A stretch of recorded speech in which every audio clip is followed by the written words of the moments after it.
Hey everyone, it's Milo here for the Fellowship of Acoustics and welcome to a new episode of New Arrivals. We are all recovering from the Fellows Fest we had yesterday. So Michael, you have a hangover? No, actually I don't, because I was working all day. Colin, he wasn't even there. Sorry. But we had, because he had a hangover. yeah. But we had some beautiful music, we had clothes there was a lot of food, it was a really nice time. So if you're interested, there will be another festival next year. I don't know for sure, but I've coined it right now, so please, this is a heads up for you. Come by. But today our focus is only on the new guitars that came in because we have to pick 4 new arrivals. Last week your favorite was the OM45 from 1988. It was a close call with the ES175, but I want to give an honorable mention to the Harmony because that one was really special. Still available, so go check it out on the website. And please let us know which is your favorite of this week. You can leave a comment down below or vote in the poll in the community side of our YouTube page. So let's dig in right away. Colin is back. Hello. 3 weeks he was gone. Yes. Did you go somewhere? No. No. You went to Emmen. Relaxed. The hell out of the 3 weeks, so yeah. That's necessary. And this is the first guitar on your desk. This is the first one. Jean-Pierre Picard. Picard. Well. This is a Parlor Saloon. Handmade custom guitars in Vallée de Chamonix, Mont Blanc, in Canada. Apparently. 2 extra clankles for extra projection when playing. Parlor Saloon, some crackling in the finish. Nice. We will find out everything there is to know about Jean-Pierre Picard And his Parlor Saloon. Parlor Saloon. Let's start with some Stratocasters because I saw a few. We have some new ones, some vintage ones. Let's grab them right now. It says Dan Smith, so it tells us something about the period, so early 80s. Let's grab this one as well, a 70s Strat as well. So, let's start with the Dan Smith. So, this is a Dan Smith era Stratocaster in a really gold finish. Check that out, really clean. This looks from 1982. This looks like new. There is some confusion about what this actually is because the label right now says the Strat, but this isn't the Strat because then the headstock would say Strat.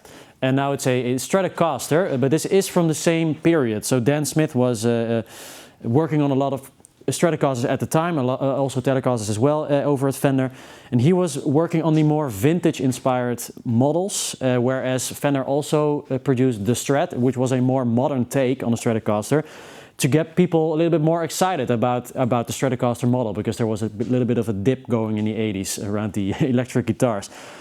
So this is a more vintage-inspired Stratocaster model, also with the pre-CBS sort of vibe on the headstock. But then, of course, this is really gold. We also have a brass nut on here as well, golden tuners, all the golden hardware on this. This was sold in Amsterdam in '82.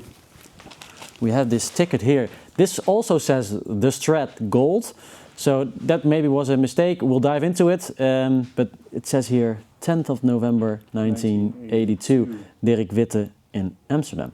That's really cool to have that with it. But we'll dive into it. You also get a golden tremolo bar. This is a little bit older Stratocaster. This is a 77.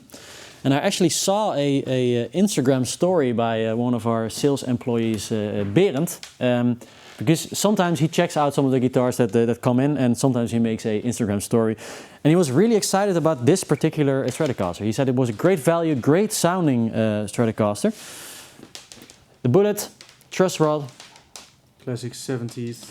The burst with the black pickguard is also a Berend kind of look. This is the 3-bolt design with the micro tilt on it. Some wear and tear here and there, but nice rhyme that was. But a really cool model. I like the look of this one more than the gold. Let's check out this. Also a Strat Deluxe here. This is a little bit newer. This is from 2004. Again, really clean. I challenge you to find a ding on this one. Look at that! Look at the back plate. With these deluxes, and they did it on some other models as well. You get the extra circuit on here. I don't know how they call it, S1 or something. Yeah, the S1 button. Yeah. Yeah. I think this does something, give you a boost or something like that, to give you even more tones than the 5 positions. Unfortunately, we don't have Bill over here right now. Otherwise, I would let him pick the Strat that we're going to demo. Bill is in Sweden right now. Maybe we can call in and have a video of Bill here. Bill, go on.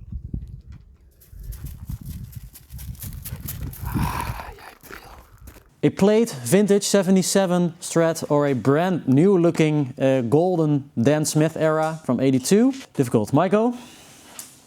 Yeah, you got an opinion? I'm kind of like a magpie bird, so I'll take a bird. All right, let's do it.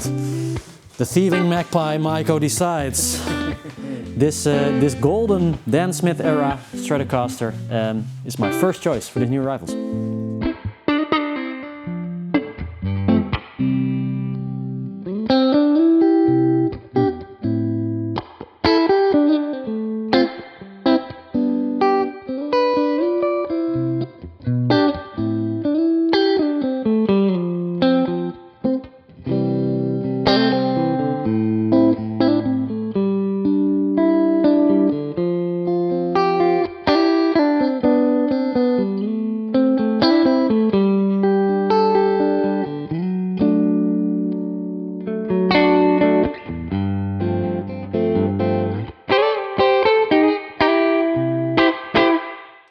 Alright, just a quick intermezzo from the New Rivals episode because we have some breaking news. Over here at the Fellowship we're doing a new thing. We're organizing an auction.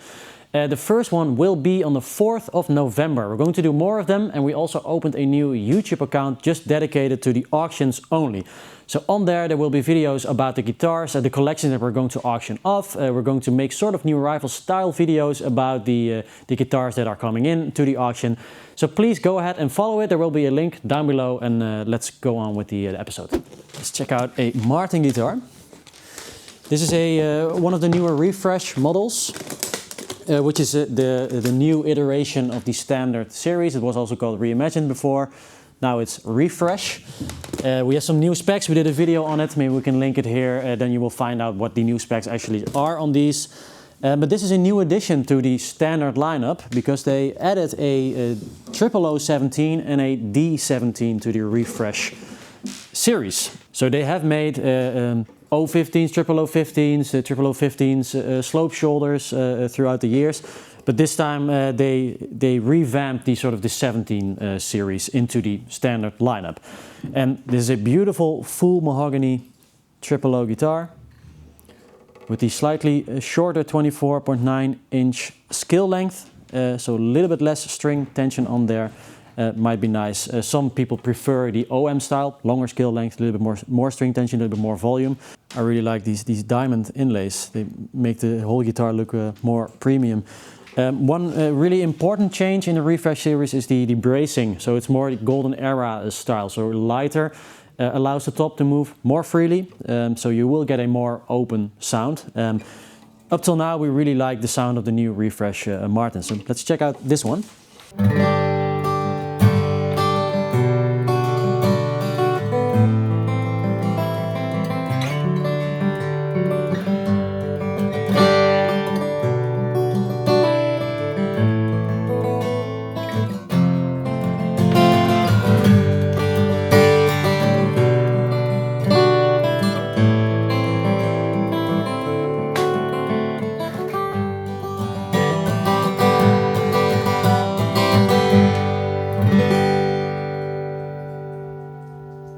Beautiful sound to my ears. The full mahogany guitars have a special kind of vibe. I think they have a lot of high end, but it already sounds sort of muted or vintagey. So they are open. They have a beautiful mid-range, and they are really clear sounding.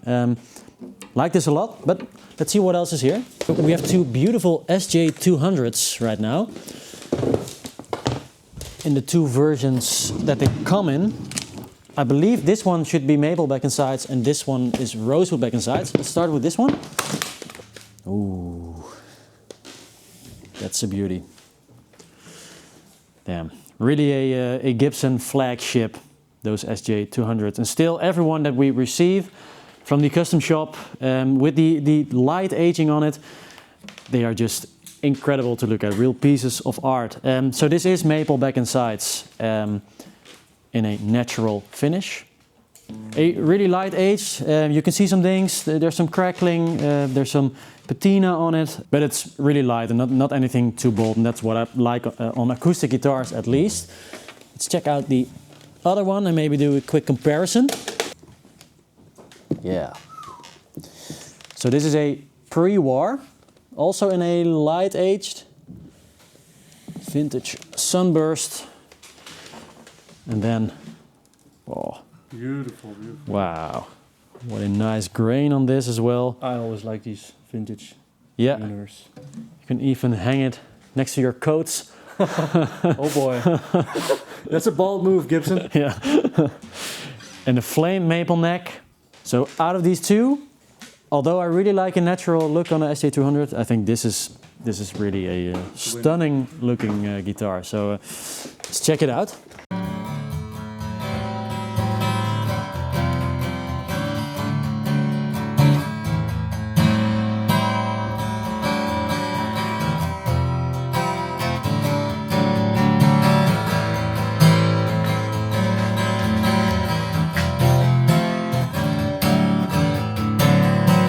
Yeah, this has got the SJ-200 sound that I like, that I fell in love with.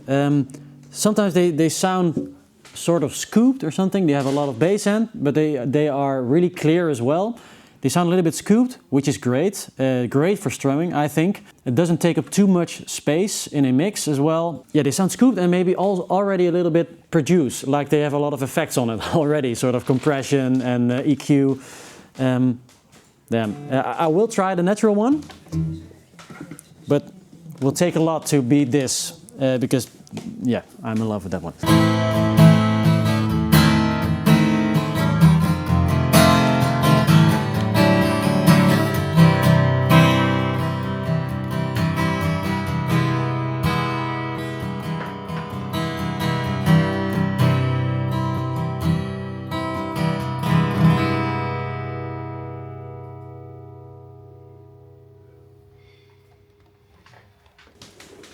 Well, that changes the conversation.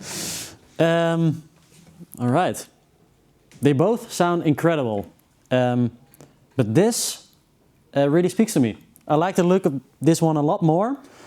It looks incredible. They both look stunning, but I like a rosewood back and sides SJ in the summers as well. It's really everything I'm looking for. But I like the sound of this one more. It's really bassy. Maybe a little bit too bassy, but right now in the room, it's incredible. So, all right, the sound always wins, right? Always the most important thing. Looks don't matter, people. Right, so let's see what this sounds like. No, just kidding. This is the one. We're going with this one. So this is the 57 Light Aged Dark Natural, they call it. Let's go. Let's go.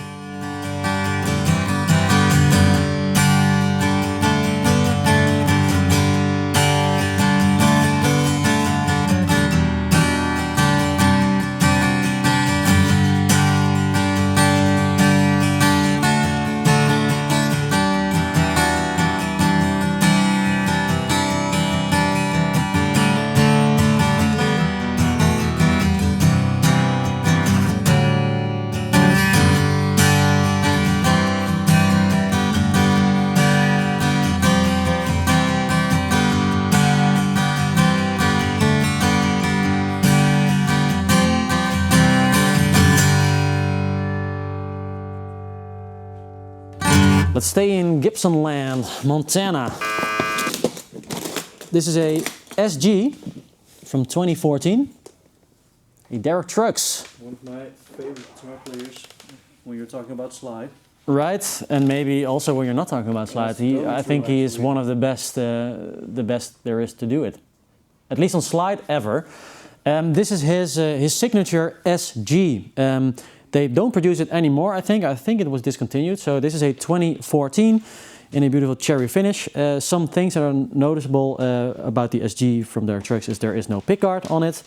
It is based on his 61, so it's a 61 model. I think he calls it the Beast. Let's see if this one is. But another thing that's a really noticeable improvement is that it isn't connected to the lyre vibrola. So there's just a stop bar here, but you still get the added vibe and mojo from the beautiful plate with the lyre on it. These should be the 57 Classics humbuckers, which are also Derek's favorite, if I'm not mistaken. And it is in clean condition. A few scratches, but that's why you need a pickguard, right?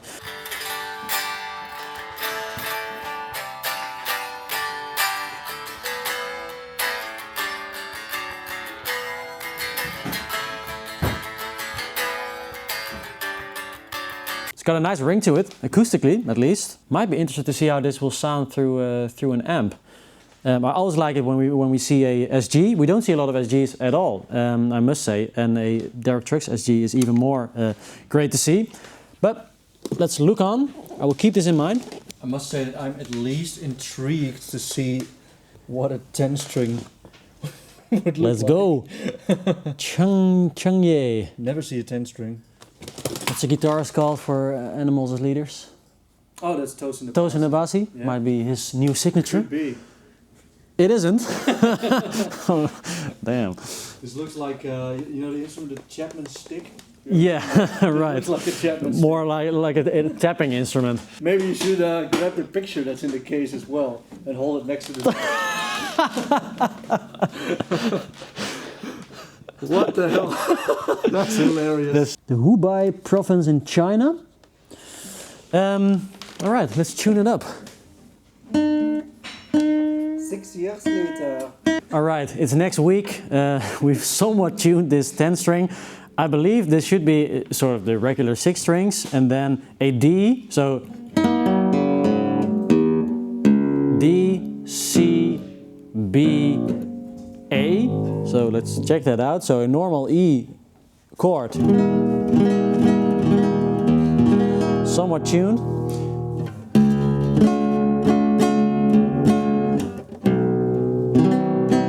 See?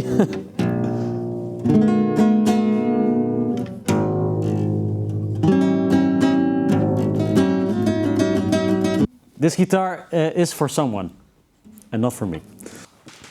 I think I've made up my mind, and a made up mind is also a song by Tedeschi Trucks Band. We're going with the SG, something a little bit more affordable. It's just a really great guitar, great value, and I'm a really big fan of it. So let's go for the Derek Trucks SG from 2014.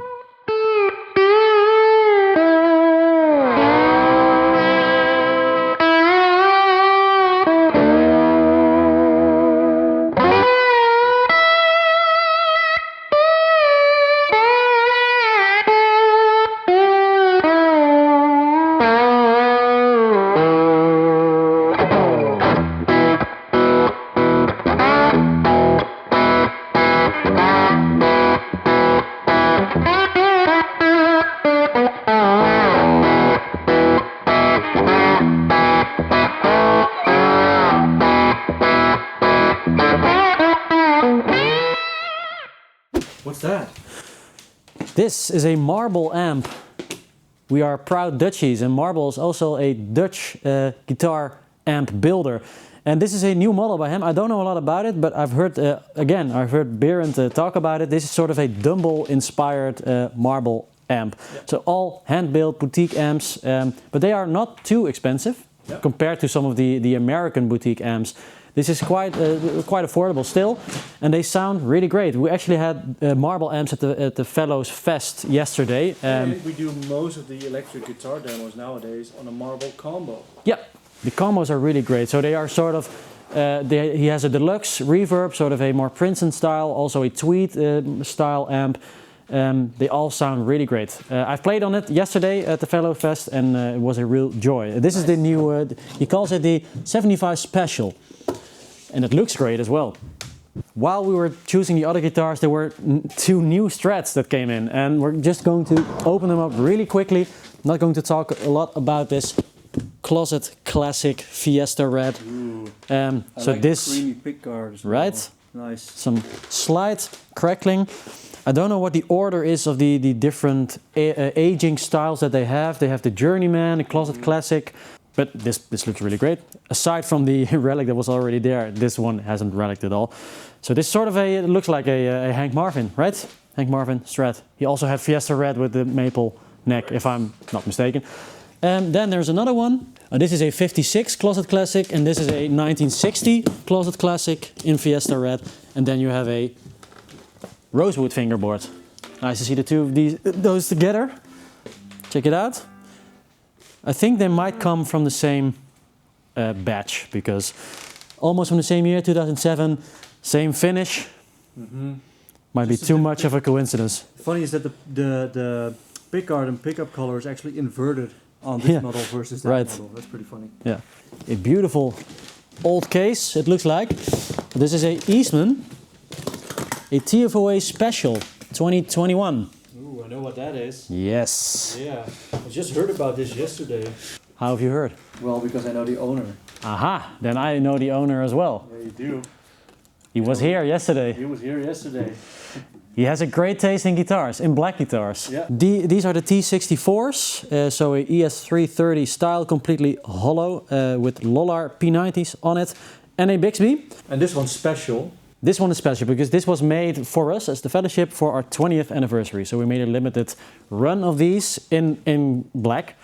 And I think there's actually a fellowship label on the inside, where normally you would say Eastman. Right. Pretty cool. So let's check out how resonant this sounds acoustically, because that's a really great tell with a 330. They must sound loud and full.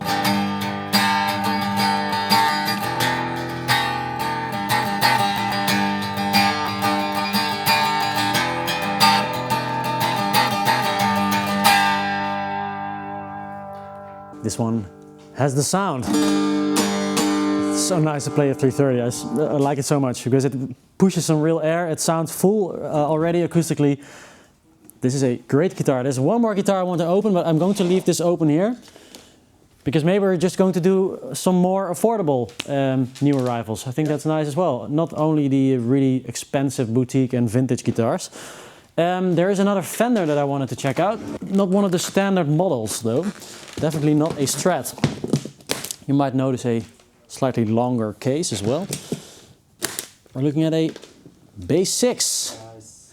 Limited release, it says. Let's check it out. Custom shop from 2006 in a new old stock finish. Again, really clean. With a mute that is still foamy. That's nice. Nice. This always disappears the quickest on these vintage Fenders. If there's a mute on it and it comes from the 60s, yeah, you can forget it. It's either gone or dried out. Yeah, it doesn't work like a mute anymore. But this one does. There you go. I like the Bass 6 models a lot. So for people who don't know, it's a bass with 6 strings. So a complete octave lower than a regular guitar. We see these with the Beatles a lot. It's a real Beatles instrument. Paul played a Bass 6 on some recordings. John Lennon also played it. I think it was the Let It Be video that John also plays a Bass 6. We know it from more bands like The Cure, for example. They use the bass more as a melodic instrument, so also playing chords on it with a lot of chorus and reverb. It sounds really great. And also the Twin Peaks soundtrack. It's also a Bass 6. So, nerd alert, I have to correct myself here. It wasn't a Bass 6 on the theme song for Twin Peaks. It was actually a sample from a keyboard that they pitched down. So, sorry for the misinformation here. Back to the episode. You have 4 switches here for the individual pickups. Then there's a 4th one, because there are 3 pickups, of course. And we call this the strangle switch. You see this on Jaguar guitars as well. The strangle switch removes some of the excess bass end, because this is a bass. So it cuts off some of the bass and you can use it more as a guitar. It sounds like a really full baritone guitar. And on the Twin Peaks soundtrack, I think it was the bridge pickup with the strangle switch. Could be another combination of pickups, but I think they used the strangle switch for that. Yeah, let's do it. A Bass 6. So we got some odd ducklings this week, and I like that. Though a huge shout out to the T64. If you see this online, Be quick, this is a really good guitar, as are most of the D64s, but now you have it in black, so what's not to like? But this 2006 Bass 6 NOS is my fourth and final choice.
Thank you very much for watching this episode of New Arrivals. I hope you enjoyed the guitars that we've chosen. Please let us know in the comments down below which is your favorite. I'm holding this SG right now. I'm really liking it. But then let's see, the Bass 6 is really nice, but that SJ-200, man, it is the most expensive one, but it's really good. So please let us know in the comment and vote in the poll in the community side of our YouTube page. So I want to mention again, there is an auction coming up. We will post more about this in the future, but there's just a heads up for you. And also subscribe to our newsletter and you will see the episode 1 day ahead of everyone else.